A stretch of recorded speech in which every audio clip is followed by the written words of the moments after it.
Team Captain Van Bangayan, Angge Reyes, and Kai Cepada. Van, your thoughts about your campaign this season na mahirap sa inyo yung panalo pero nilaban nyo para sa UE yung taon na ito. What can you say? Mahirap po talaga sa amin ngayong year makakuha ng panalo kasi siguro po big factor doon yung marami kaming bata sa team. Madami kaming rookies and 5 lang kaming seniors and kailan namin silang i-handle ng maayos kahit sa labas o sa loob man po ng court. Siguro this year is gonna be our multo. Yes, siguro talaga. Kasi kaya naman po talaga namin. Alam po namin sa sarili yun. Sarili namin. Pero kinulang po talaga. And another experience na rin po para sa rookies namin yun. Para baunin po nila next season. Thank you. To Angge, you're one of the league's best liberos and you kept on pushing talaga kahit alam mailot talaga yung mga wins this season. So, what can you say about your performance? Sa amin kasi as a seniors then it's not easy to fight. Lalo na po sa amin kasi may butas at may butas pa rin po talaga kami lalo na mga bata yung kasama namin and kailangan namin sila i-guide. Though, kailangan namin mag-focus sa skills namin but syempre, kailangan din namin i-focus yung mga bata. Kasi kailangan nila, nafe-feel namin na kailangan pa nila ng guide namin. So, doble yung trabaho, doble yung kayod, every training, lalo na pag-training. Kasi doon naman nag-uumpisa lahat eh. Doon kami nagtatrabaho, doon namin inaayos, bago kami makatapak sa game, bago kami makatapak dito sa court na to. So, hindi siya madali. Kaya hirap kaming makakuha ng panalo kasi siguro, yun nga sabi ni coaches namin na madami kami masyadong iniisip. Dapat yung sarili lang namin iniisip namin kung paano kami lalaro sa loob. Kaso parang lumalabas na masyado naming iniisip yung mga bata sa loob. Pero we're getting there naman. Nag-work on kami together and mahusay yung mga bata, mahusay yung mga rookies. May tiwala kami sa kanila. Tumutulong naman sila sa amin and hindi naman nila kami binigo. Nagpakita talaga sila kung ano yung makakain nila para tulungan kami and para makakuha ng isang panalo.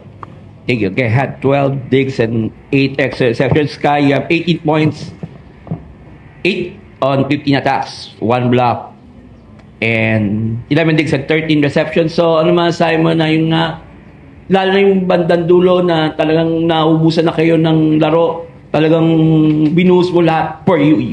What can you say? Syempre po, I did it for the kids talaga. Kasi gusto ko na pag dadating yung next season, may mapagyayabang sila na, ay, nanalo kami ng isa, kahit isa man lang.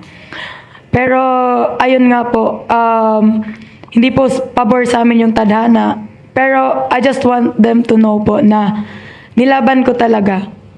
Ayan lang po. Thank you, Kai. Okay, the floor is open for question. Yun nga tayo na-mention mo yung next season. Siguro for the three of you, siguro at this point ba may plans na kayo on what you're going to do after this season? Like for you or do you guys have any other plans? Kung ano yung pwede nyo na lang ma-share at this point?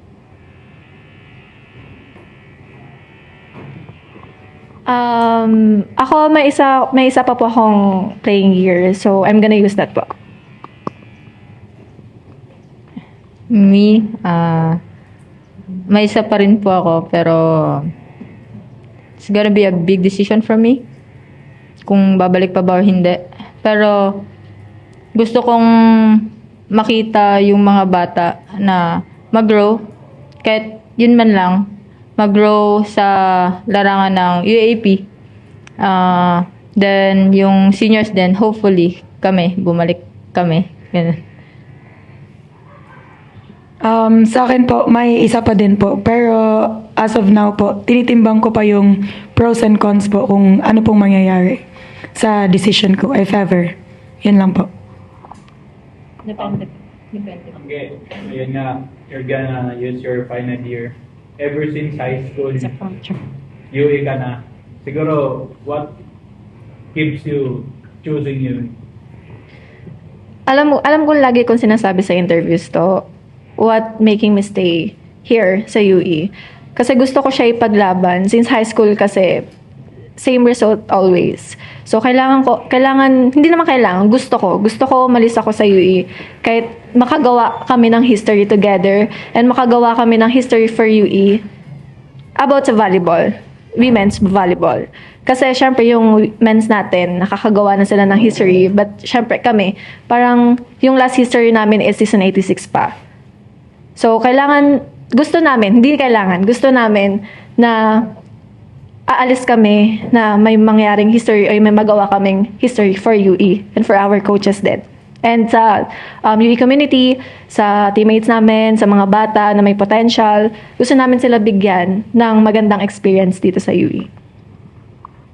Kung Kyle and Val, din na medyo uncertain pa kayo kung mag-stay pa ba kayo or aalis na. Pero ano lang siguro gusto nyo maiwan na legacy kung sakali na aalis na kayo. Kasi yung puro bata, yung maiiwan yung, ano gusto nyo maiwan na legacy sa kanila as sila sa UAAP match. Sa akin naman po na makuha nila yung pagiging palaban ko. Kasi every game talaga, kahit sa training pala, binibigyan ko talaga ng 100% puso. Kasi yun na lang meron ako eh. Kulang na nga po ako sa height. Tapos di ko patatapangan. So ayun po, puso lang talaga. Same as Kyle lang po. Then, siguro sa ugali. Kasi lahat nagsistart sa ugali eh.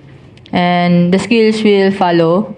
Pag may disiplina ka, then pag may motivation ka, yun rin, susunod na rin yung mga improvements sa sarili mo. Kasi tatrabuhuin mo yan eh. So, mag-start talaga sa ugali yan. And yun yung gusto kong ng mga bata, galing sa akin, na pinapakita ko naman na sinasabihan ko sila kung ano yung dapat gawin para mag-improve yung specific nila, like sa body nila. And yun lang po. Siguro yun, sa ugali po talaga. Kyle and Val, may 2 days left kung sakali man yan, magka-apply kayo for the PPL draft. So, sa ngayon siguro, parang saan kayo leaning towards? Kung meron naman kayong parang napo-project ng decision? To stay or to pursue nature? Sa akin po, more on to stay talaga. Kasi gusto ko matapos muna yung academics ko eh. Yun talaga yung pinakamatimbang para sa akin. Ako po, gusto kong matapos yung masteral ko kasi I'm taking it right now. And wala po talaga akong balak mag-pro. Yun po yung talaga. Plano po. And for very quickly lang, before nga yung season, medyo naging mahirap ng transition period din for UE. So dami din ng changes and with Coach Jumbo returning din. Parang as yung seniors, paano nyo hinandle siguro not only yung difficult time na yun at the start, but yung pag-navigate nga ng season na to na parang halos bago lang din talaga ito lahat. Parang players, new system, new everything din. Kasama na namin si Coach Jumbo since season 85. Rookie kami, second year siya. So, siguro, kaya malaki yung tiwala ni Coach Jumbo sa amin.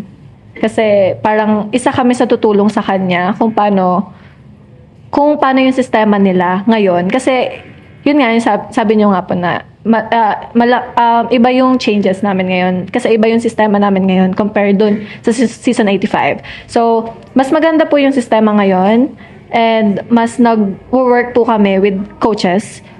And it's a big privilege na bigyan nila kami ng ganong kalaking tiwala para tulungan namin sila. And I hope na nakatulong kami sa kanila kahit papano. And kami naman siguro tatlo, we sure of that na nakatulong naman kami kasi nakikita namin sa mga bata And nakikita din, alam din namin kung ano yung binibigay namin sa coaches hanggat sa anong makakaya namin. And sinasabi naman ng coaches sa amin, ibigay lang namin yung best namin. Tulungan lang namin sila. Iangat namin tong team. Kasi magkakakilala naman na po kami simula rookies kami. Kung saan kami nag-umpisa, kasama namin sila. Lastly, Tongge, syempre, you've been all life sa UE. You stayed to thick and thin from high school to college. So, ano yung ma-advise mo sa, syempre, sa mga itong Younger generation. yung mga bata para syempre, eto nga, maging next year, maging maganda naman yung itatakbo ng season nyo. To younger generations out there, hindi kasi ako sumusuko personally talaga. Andito pa rin yung fighting spirit ko, nandito pa rin talaga sa akin. Sa mga bata dyan, wag nyo susukuan once na pumasok kayo dito sa journey na to. Kasi at the end of the day, hindi nyo alam kung saan yung mararating nyo. And sana sa mga nanonood dyan ng mga bata na may future, in the future, sana pusuan nyo lang lagi. Kasi yun naman yung sinasabi namin, pusuan nyo lang. And kapag may mahirap kayong hinaharap, huwag kayo sumuko agad. Kasi andun pa lang kayo sa phase na nag-uumpisa pa lang kayo. Kasi ganun din kami nag-start. Nag-start kami into struggle and then step by step.